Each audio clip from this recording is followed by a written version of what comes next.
Bismillahirrahmanirrahim. Alhamdulillahirabbil alamin. Wa bihi nasta'in ala umurid dunya waddin. Asyhadu an la ilaha illallah wa asyhadu anna Muhammadan abduhu wa rasuluh. Allahumma salli ala Muhammad wa ala ali Muhammad. Bapak-bapak dan ibu-ibu, setelah kita terhenti sekian bulan, maka pada malam hari ini kita coba balik sekali pertemuan. Sesudah itu kita buat konsensus baru. Kalau tidak salah, kajian kita sebelum Ramadan sampai kepada pembagian kitab catatan dan penimbangan amal, kalau tidak salah. Nah, sekedar untuk mengenakan kita kanan sebentar, baru kita lanjutkan. Yang pertama, bahwa setiap amal perbuatan kita tidak satupun yang tidak ditulis, yang tidak dicatat oleh malaikat. Malaikat pencatat itu dinamai dengan Raqib Atid atau Kiraman Katibin. Secara bahasa arti Raqib pengawas, Atid hadir. Raqib Atid berarti pengawas yang selalu hadir. Kemudian ada ulama kita yang memisah Raqib satu, Atid satu. Raqib di kanan, Atid di kiri. Pemimpinnya Raqib. Raqib pencatat yang baik-baik, Atid pencatat yang buruk-buruk. Itu bagi ulama yang memahami seperti itu. Dan tidak satu lafaz patah kata pun yang tidak dicatat, yang tidak ditulis. Disebutkan dalam kitab tafsir Ibnu Katsir bahwa merintih pun, anin namanya, merintih, mengaduh, mengeluh ketika sakit, itu pun dicatat. Ma yalfizu min qaulin illa ladaihi raqibun atid. Ketika Imam Ahmad bin Hanbal diberitahu sewaktu beliau sakit berat, bahwa rintihan yang beliau keluarkan dari mulut beliau itu dicatat oleh malaikat. Semenjak itu beliau tidak pernah merintih ketika sakit, karena beliau takut rintihan itu nanti akan dipertanggungjawabkan di akhirat. Dengan begitu dapat kita pahami tidak satu patah kata yang pun yang tidak dicatat, dan tidak satu perbuatan pun yang tidak ditulis oleh malaikat petugas. Kesimpulan berikutnya, catatan-catatan itu setelah kita mati, yang baik-baik disimpan di Illiyin menurut pendapat sebagian ulama, sebagaimana tercantum dalilnya dalam kitab Al-Mutaffifin. Wa ma adraka ma Illiyun, kitabun marqum. Maka jadilah Illiyin itu tempat di mana di situ dihimpun segala catatan-catatan baik daripada amalan-amalan anak cucu Adam. Seakan itu namanya buku induk atau filenya. Kemudian catatan-catatan kejelekan dan keburukan disimpan di Sijjin. Wa ma adraka ma Sijjin. Sijjin, disitulah dihimpun semua catatan-catatan yang buruk, seakan itu buku induk atau file. Lalu berikutnya, nanti di hari kiamat, setelah kita dihidupkan kembali oleh Allah yang Maha Mencipta, lalu dipanggil untuk berkumpul, kemudian digiring masing-masing kita ke tempat berkumpul di mahsyar. Salah satu proses yang akan dilewati nanti di antara sekian proses adalah pembagian kitab catatan amal. Fa amma man utiya kitabahu bi yaminihi wa amma man utiya kitabahu bi shimalihi. Ada kitab catatan itu yang diberikan daripada sebelah kanan, perlambang kebaikan. Ada kitab catatan itu yang diberikan sebelah kiri. Bahkan ada yang wara az-zahri, dari arah belakang, punggung. Siapa yang kitab catatannya diberikan dari sebelah kanan, itu isyarat bahwa dia akan menemui kebaikan. Karena yang kanan menampakkan lambang-lambang kebaikan. Siapa yang kitab catatannya diberikan sebelah kiri, sebelah kidal, itu isyarat kejelekan, keburukan, kesengsaraan yang akan diterimanya. Kemudian setelah itu terjadi penimbangan amal. Kata para ulama dalam kitab-kitab mereka, yang ditimbang itu adalah amal perbuatan. Ada juga yang mengatakan yang ditimbang itu kitab catatan. Ada juga yang mengatakan yang beramal gitu.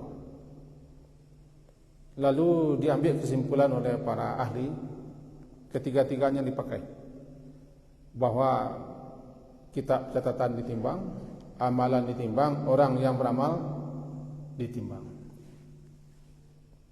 Lalu siapa yang berat timbangannya? Kau sudah al-Qaniyah.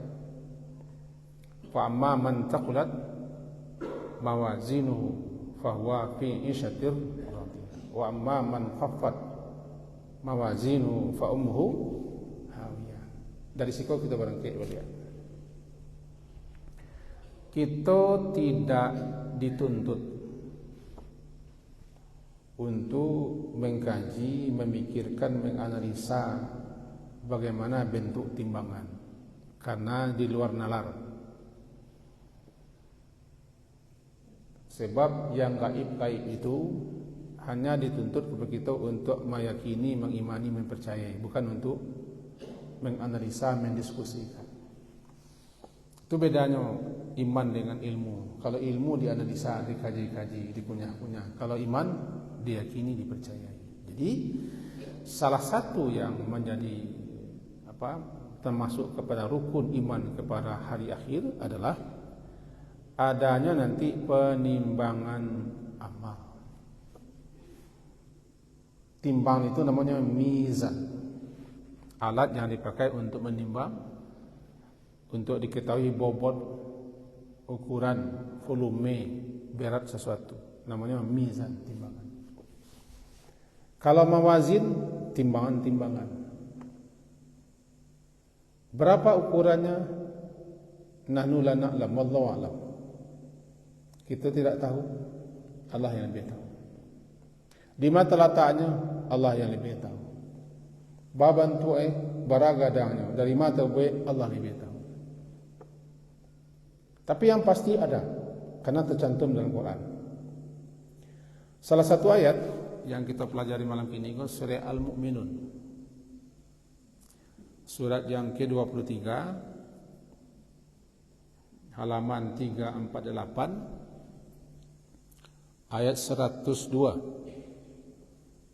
sampai 104. Al-Mu'minun surat ke-23,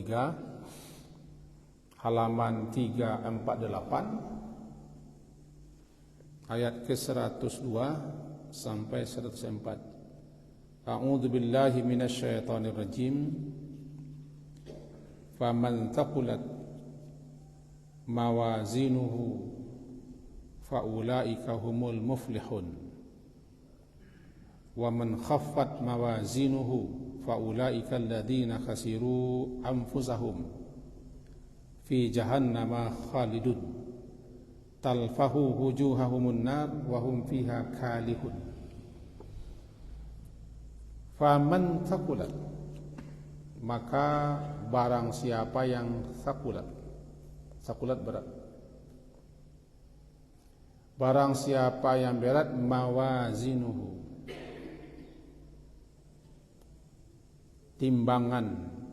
timbangannya, bisa timbang amal, bisa timbang kitab, bisa timbang dia sendiri. Beratnya kena bayar. Jadi sakulat itu maknanya berat kepada yang baik, karena banyak amal salehnya, banyak ketaatannya. Berat dia ditimbang, namanya sakulat. Maka barang siapa yang berat timbangannya, faulaika, mereka itu humul muflihun. Mereka adalah orang-orang yang muflihun. Mereka itu adalah orang-orang yang beruntung. Salah satu keberuntungan dan salah satu kemenangan yang akan diraih nanti adalah orang-orang yang banyak amal salehnya dan amal salehnya diredai, diterima oleh Allah, lalu bobotnya berat. Tidak semua amal saleh yang kita lakukan diterima, diredai, dinilai dan ditimbang. Karena syarat untuk diterima amal saleh ikhlas. Yang kedua, sah. Amalan yang kita lakukan itu tidak bertentangan dengan apa yang telah dituntunkan, diajari oleh Nabi sallallahu alaihi wasallam, baru diterima. Kalau diterima berarti diredai, diganjari, nanti ditimbang. Nah, siapa yang berat timbangan-timbangan amalannya, di situ namanya mawazin. Arti mawazin kan timbangan-timbangan, bukan mizan. Kalau mizan satu, mizan siapa yang berat timbangannya, tapi kalau mawazin siapa yang berat timbangan-timbangannya. Di situ para ulama mengecekkan, rupanya tidak satu timbangan itu. Masing-masing kita akan ditimbang kitab catatannya, amalannya, dan kita yang beramal. Wallahu a'lam. Berat muflihun. Muflihun itu beruntung, menang. Lawannya nanti khasirun. Wa man khaffat mawazinuhu, dan siapa yang khaffat, siapa yang ringan, mawazinuhu, ringan bobot nilai kadar amal salehnya, perbuatan baik, faulaika, maka mereka itu alladzina khasiru, adalah orang-orang yang khasiru, mereka merugikan anfusahum, diri mereka sendiri di dunia, lantaran mereka tidak punya bobot, tidak punya nilai amal saleh. Maka nanti ketika ditimbang ringan. Inilah orang-orang yang merugikan diri sendiri. Andaikan berniaga, mengalih, berdagang, galihnya tidak berlabuh.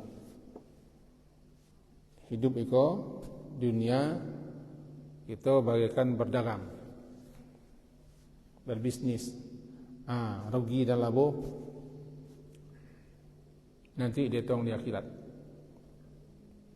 Di akhirat lah nanti diketahui sianan berlabuh, sianan berugi, sianan menang, sianan kalah. Bukan kini kok sarang batandiang namanya.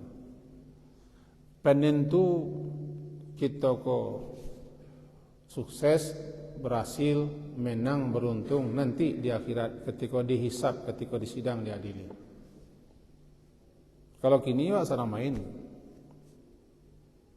Alun tentu orang nan jaya kini lah, jaya ku dia.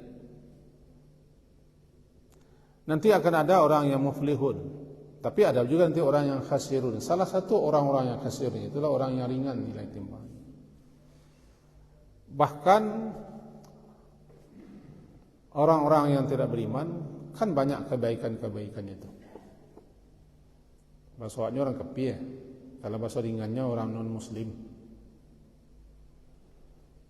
Banyak perbuatan baiknya, membantu, menolong, melapangkan, memudahkan, bahkan jadi tim SAR, orang sosial.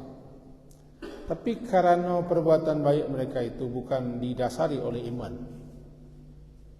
Sebab mereka berbuat baik bukan karena Allah, karena mereka tidak beriman kepada Allah. Mereka berbuat baik bukan lantaran percaya kepada akhirat, karena mereka tidak yakin kepada akhirat.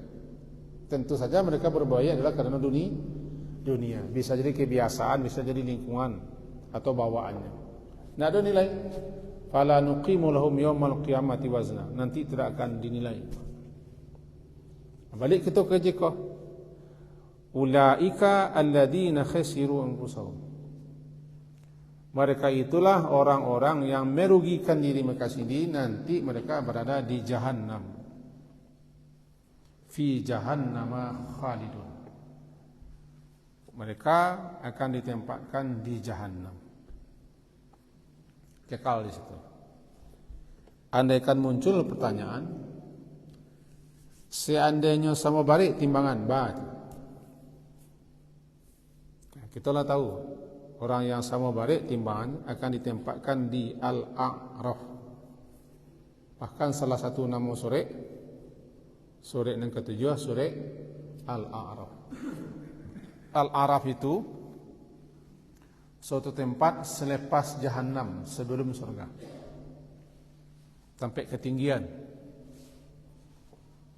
Al-A'raf berada antara setelah selesai di Jahannam sebelum di surga.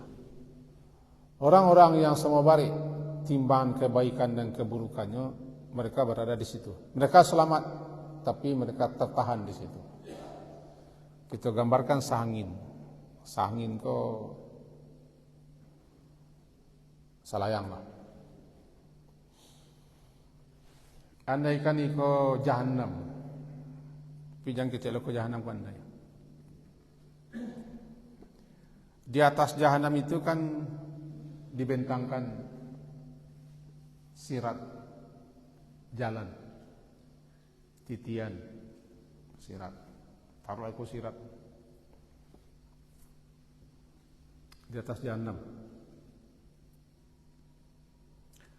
Sirat itu situasinya, keadaannya licin, menggelincirkan, berduri-duri dan bergoyang-goyang, tajam. Itu sesuai dengan hadis-hadis. Cuman kaji orang tua-tua siswa mengecekkan lebih hadis daripada rambut di belah tujuh. Tidak usah ada mau keterangan.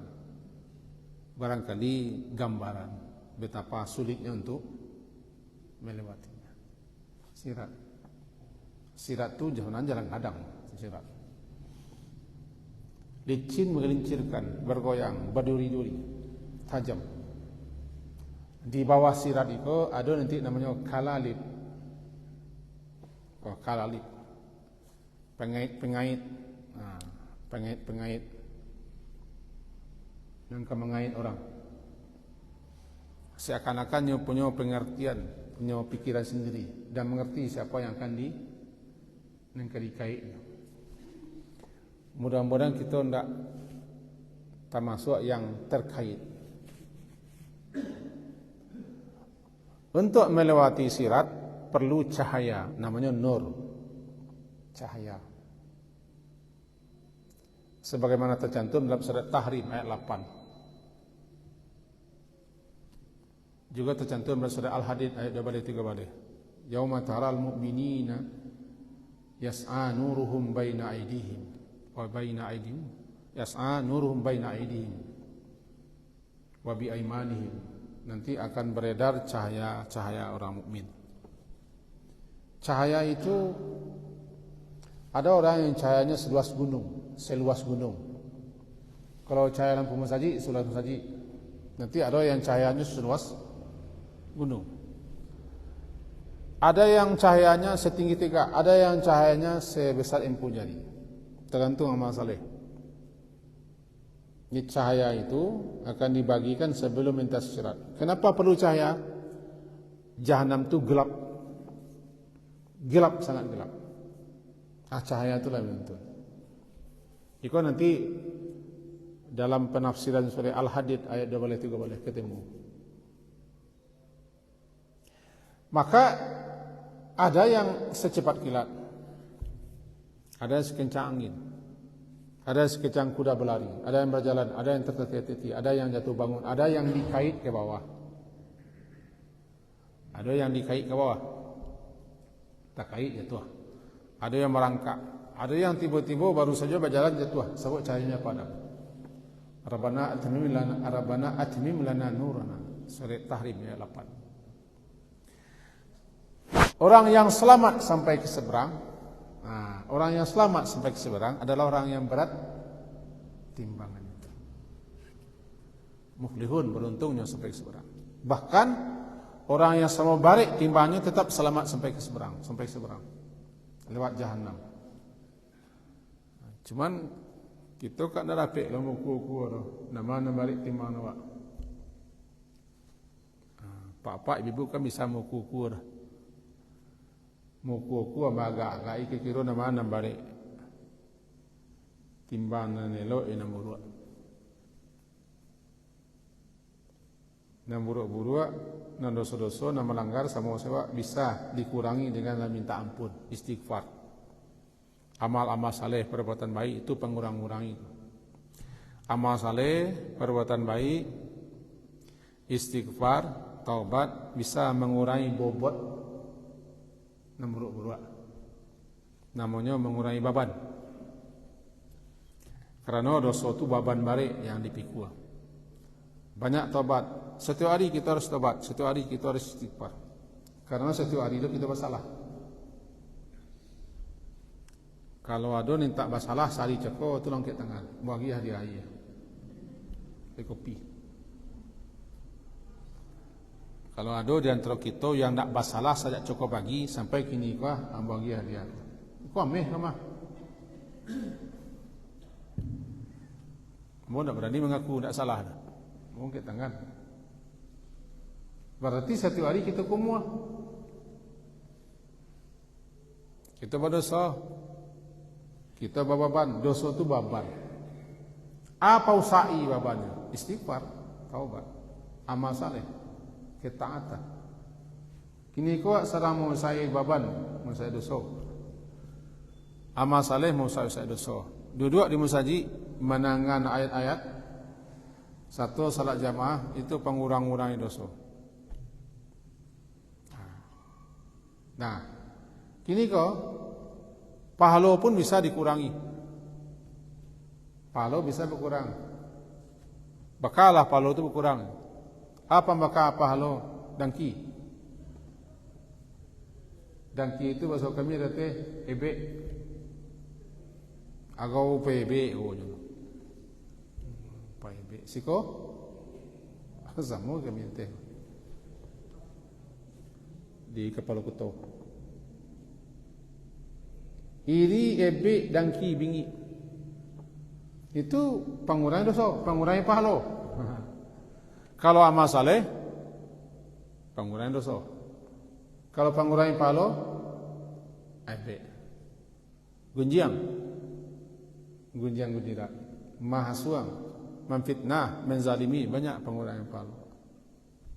Mencaci maki, berlaku sewenang-wenang, merampas, merampok, itu pengurangan pahala. Nanti akan ditimbang semua.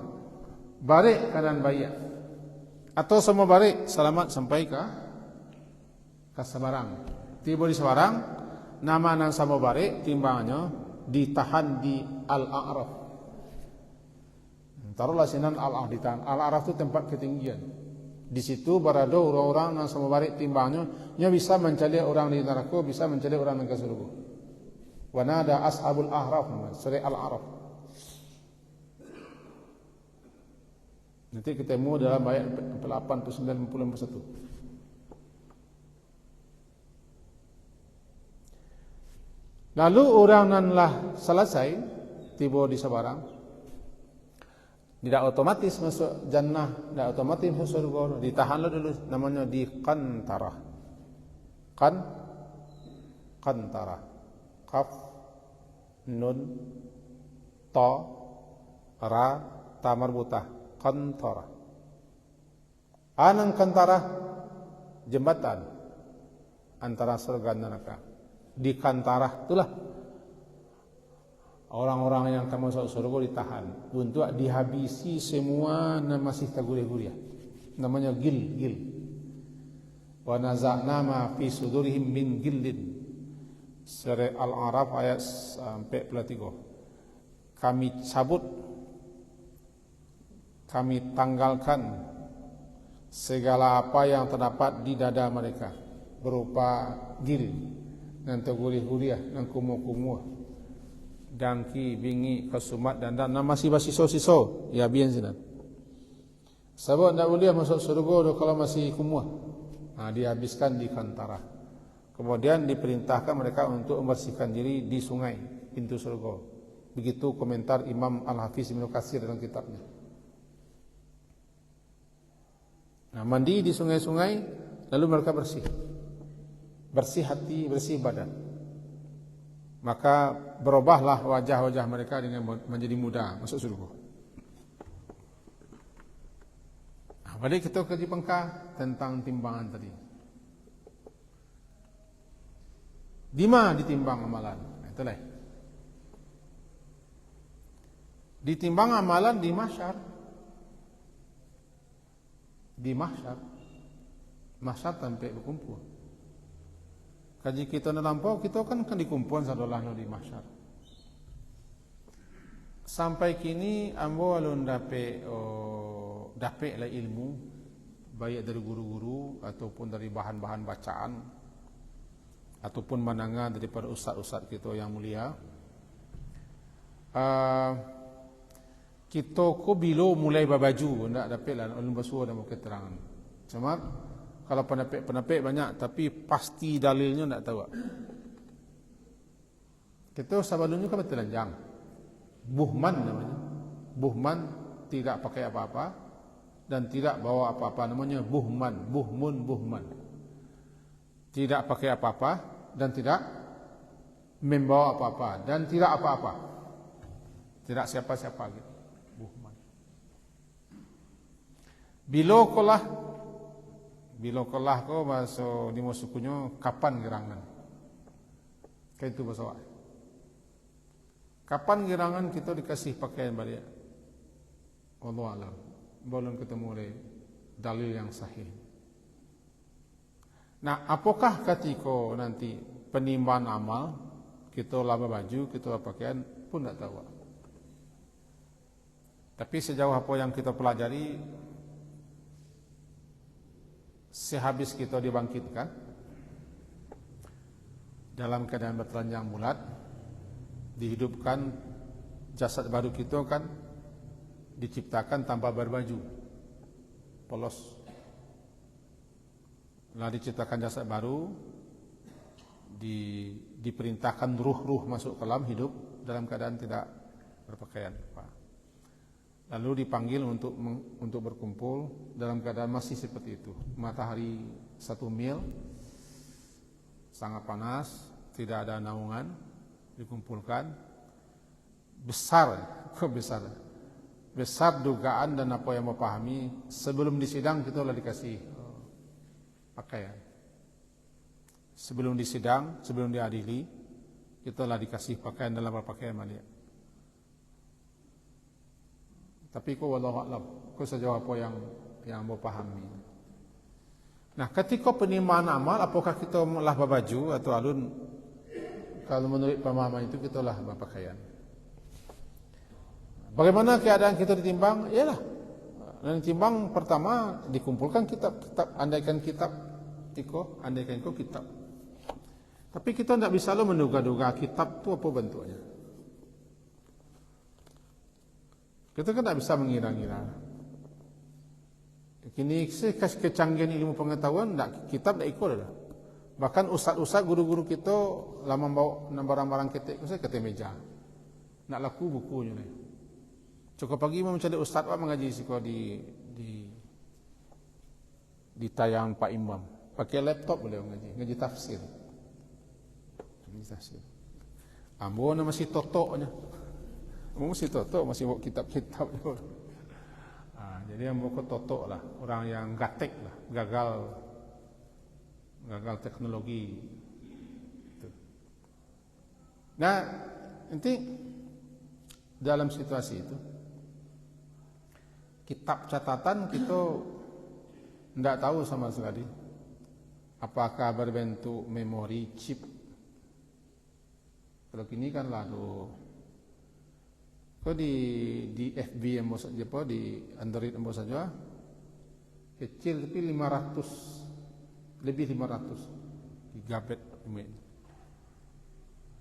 itu lah masuk semua lah. Kan kalau mereknya apel bagi gigi itu kan banyak di Lampung. buatan orang Amerika. Sekarang ko dah temui video, filem, foto-foto, kitab-kitab semua masuk. Alun habis separuh pun alun. Alun separuh. Setiap orang ngaji ke masuk jalan video masuk. Karya manusia. Jadi kita tidak usah bikin kitab tu ala ikolah. Iko ala ambo ko siapa mau aku cokot totok mengaji mau uku ini. Ditimbang kitab amalan satu. Dan amalan itu diberi bobot amalan kita. Misalnya kita kan beramal kini lah. Kita sedang beramal. Amalan kita kini ko mendengar kaji, menyimak Al-Quran, menyimak penjelasan. Amalan kini ko duduk di musajid. Itu amalan kini duduk di musajid, menengah. Kau amalan semuanya amal. Cuman nilai kita nak sama. Nilai kita kan banyak kita kini duduk musajid. Nak sama nilai kita. Bagaimana nak sama? Ya cara duduk kita nak sama lah. Jarak dekat kita nak sama lah. Perhatian kita nak sama. Bahkan ada nama mereng cari ambo nak sama yang cari tepik kan. Ada nama berdua, ada nama senyum. Itu tidak sama. Jadi amalan bisa satu. Salat kita tadi salat maghrib. Kita salat maghrib tadi. Salat maghrib imam kita cik, kiblat kita cik, salat cik, surau masjid cik. Cuma nilai tidak sama. Tidak sama. Sebab nilai yang bo datang kembali bo yoto kembali. Jauh dari Soviet Bukhares. Jauh dari Lawang. Jauh. Tak sama nilai. Ada kita nak nusak masjid. Ada nak berjalan. Ada yang dari bawah. Ada dari kubu. Tak cukup nak jalan. Dia kan boleh bawa kali nak. Tak sama nilai? Tak sama. Hanya Allah yang tahu berapa nilai amal ibadah. Sama gari ko sampai Isa, Allah yang tahu berapa masing-masing nilai. Karena Allah yang akan bagi, Allah yang akan bagi nak orang. Nilai dasar awak lagi 10 lah. Setiap amal saleh kan nilai dasarnya berapa? Bi'ashri amthalia, 10 kali lipat. Itu nilai dasar. Cuma bara kelipatannya kan ada nanti yang adhafan katsira. Berlipat-lipat ganda nilai kita. Itu tergantung yang cekoh. Tergantung yang tadi. Hanya Allah yang tahu. Itu maknanya nanti ditimbang. Kalau Allah tentu tahulah. Cuma guna ditimbang supaya kita jangan protes. Sebab kita manusia ko banyak aktsara syai'in jadala. Kita ko makhluk yang paling banyak protes. Supaya kita jangan memprotes Allah lu nanti. Sebab dalam tafsiran surah Yasin, ketika ayat berbunyi al-yauma nakhtimu ala afwahihim wa tukallimuna aydihim wa tashhadu arjulum bima kanu ya'malun ya. Itu maka ayat itu kecekan nakhtimu, kami kunci sehingga mulut mereka tidak bisa berbicara karena mereka orangku masih mendebat Allah. Masih mendebat Allah. Protes. Salah satu debatnya kepada Allah orangku, mudah-mudahan orang tu nak awak. Ambo nak percaya catatan malaikat ko ya Allah. Kalau malaikat catatannya, ambo nak percaya catatan malaikat. Tak. Yakin malaikat. Jadi ada manusia yang memprotes Allah sampai mengatakan tidak percaya catatan malaikat. Dan saksi-saksi kau tidak percaya no. Wara lantang orang. Yang pernah mendebat Allah ciknya Iblis. Iblis. Ambo lu tak sujud ke situ ya Allah, dibantah. Tapi nanti di akhirat anak-anak buah Iblis kau meminta Allah. Tidak percaya dia catatan malaikat, kemudian tidak percaya saksi-saksi nado, tu batu lain kepada Allah. Kamu hanya percaya kepada pihak diri kamu. Okeylah. Lalu tiba-tiba mulut tidak bisa bicara. Disuruhlah anggota badannya bicara. Disuruh pahanya bicara, tangannya bicara, kulitnya bicara. Itu. Sebabnya masih protes. Ia catatan malaikat diprotes. Padahal di situ ada fotonya, ada gambarnya. Coba kita bayangkan ini, catatan-catatan yang disebarkan orang kini. Berita-berita hoax, fitnahan, tuduhan, makar-makar, membuat penilaian-penilaian untuk mendiskreditkan orang tertentu, calon tertentu, luar biasa. Berapa banyaknya. Diagi orang PT 2 miliar, ambil ikut. Jelek-jelekkan ikut. Tu ikut angkik-angkik naik ke kota. Misalkan pegaya lagi. Nanti dibuka catatan tu. Baiklah lembaga cek Pak Imam. Bagi Pak Imam PT miliar. Biko nambahi abek bahasa baca di, namburuk ambo baik asarolahnya. Sapakak-pakak orang jadi cerdik di imam. Sebabnya baik berita. Itu yang kejadian di dunia media sosial gini. Tapi ingat semuanya pasti dicetak, dibantah. Itulah gunanya ditimbang amalan supaya manusia pembantah kok ndak mendebat nih. Ndak mendebatnya lah. Bahasa memang inyo nama keraja. Faman ya'mal mithqala dzarratin khairan atau syarran yarah. Ditimbang. Kan nampak dangku dah nilai aku kira begitu dah. Nampak kan nilai aku? Nampak timbang kan? Tak timbang.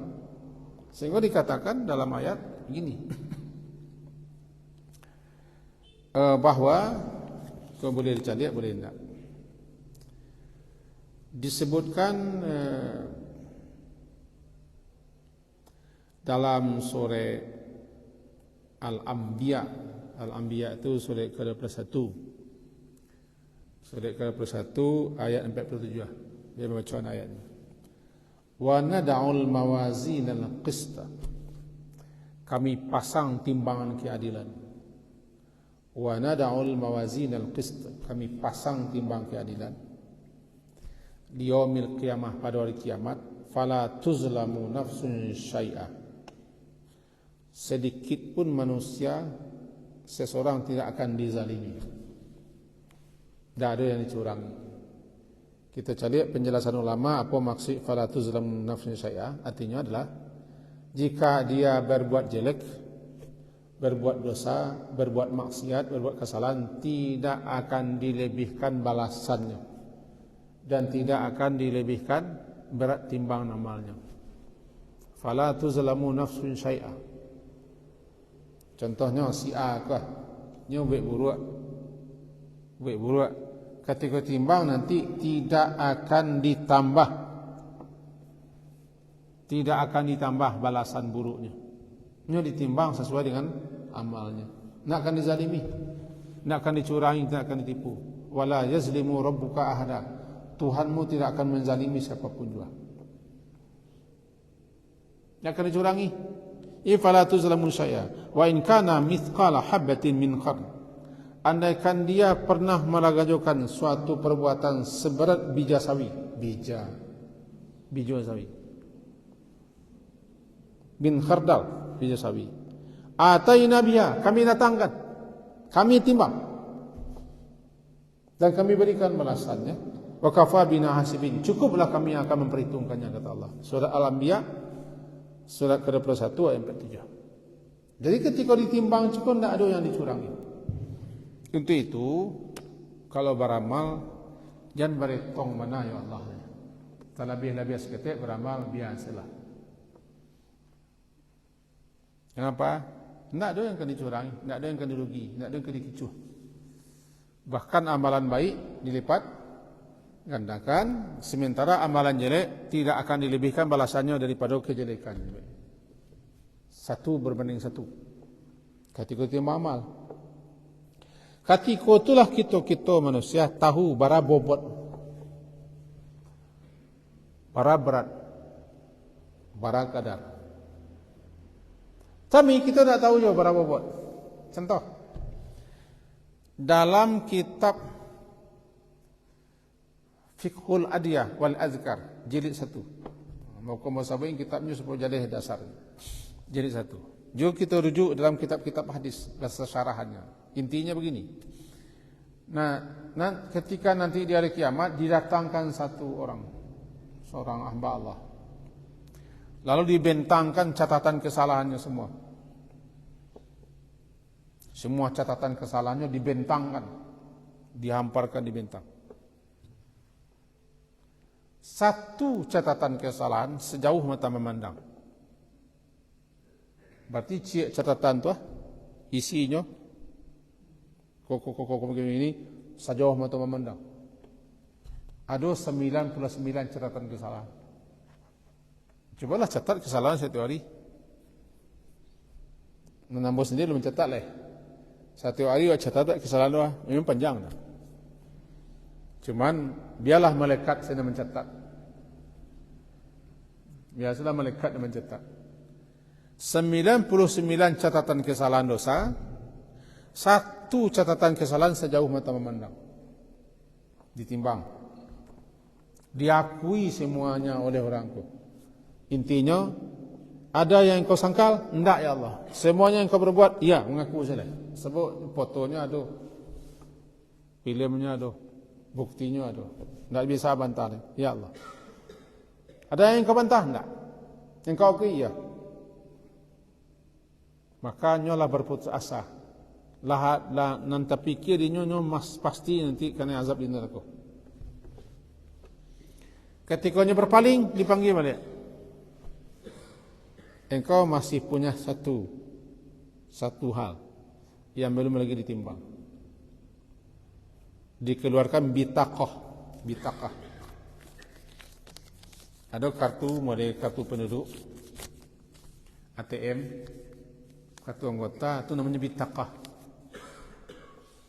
Dikeluarkan satu kartu, lalu orang ceko berfikir, lah kartu ko.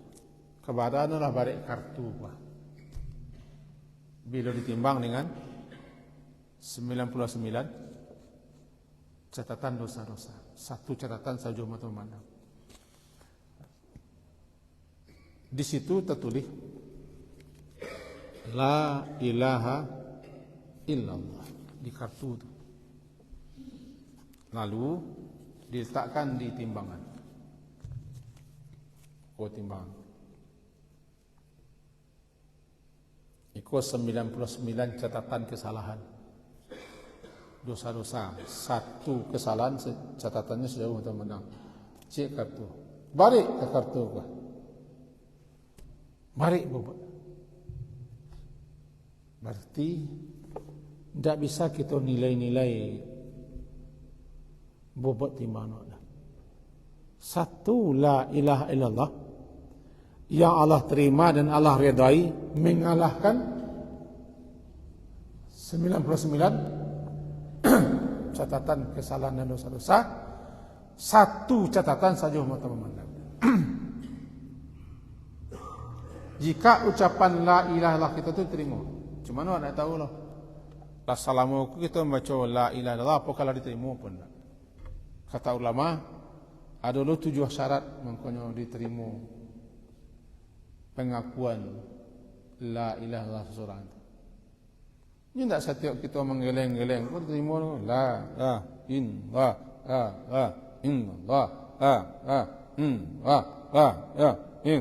tak selalu diterima. Apakah benarnya melakukan? Apakah sesuai dengan tuntunan? Ikhlas apa enggak? Banyak. Kalau diterima oleh Allah, mengalahkan 99 catatan. Jadi, tahlil itu tinggi bobotnya, besar kadarnya. Maka perbanyaklah tahlil. Cuma bertahlillah dengan cara-cara yang telah dituntunkan, diajarkan sholat. Akhlak yang baik membalikkan timbangan. Akhlak yang baik membalikkan timbangan. Nah, kita baik kesimpulan hari lampir. Kesimpulan. Nanti kalau ada yang kurang jaleh, habis salat, habis azan kita sambung. Tapi kita baik catatan bahwa ditimbanglah amalan juga tu. Amalan dikasih berat, dikasih bobot. Lalu kemudian kitab pun ditimbang tadi. Kitab catatan amal ditimbang. Oh. Tadi kanlah karateh dah. La ilaha dibuatin satu karateh bitaka. Apa? Cik. Berarti bisa jadi cie amalan kita ditimbang atau global. Catatan ditimbang bot. Lalu kita yang beramal ditimbang loh. Kemudian digabunglah. Digabung amalan, kitab catatan, kitab amal. Barek sakulat. Kalau sakulat tiba di surah Al-Qari'ah, fa amma man thaqulat mawazinuhu fa huwa fi syattin radiyah. Tiba di surah Al-Mu'minun tadi, fa man thaqulat mawazinuhu fa ulaika humul muflihun. Itu intinya. Siapa yang berat timbangannya, dia berada dalam kehidupan yang menyenangkan surga. Dan mereka itulah orang yang muflihun, orang yang beruntung. Siapa yang ringan timbangannya celaka dan celakalah, merugi dan menderitalah mereka. Ya, itu kaji kita malam kini.